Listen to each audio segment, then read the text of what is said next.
Grok had always been a creature of habit, sticking to his routine and familiar surroundings. But lately, he had been feeling stuck, like he was in a rut that he couldn't climb out of. He knew he needed a change, something to shake up his world and bring back the excitement and passion he once felt.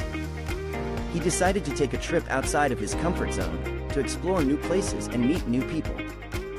He packed his bags and set off on a journey of self-discovery, determined to unblock the barriers that were holding him back.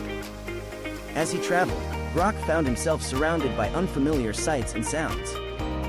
He met people from different cultures and backgrounds, each with their own unique perspectives and stories to share.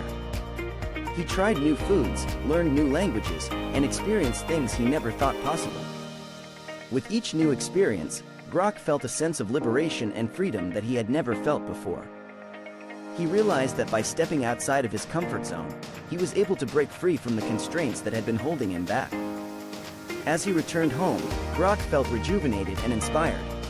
He knew that he had unlocked something within himself, a new sense of purpose and direction. And he vowed to continue pushing himself to explore new horizons and embrace the unknown, knowing that it was the key to unblocking his true potential.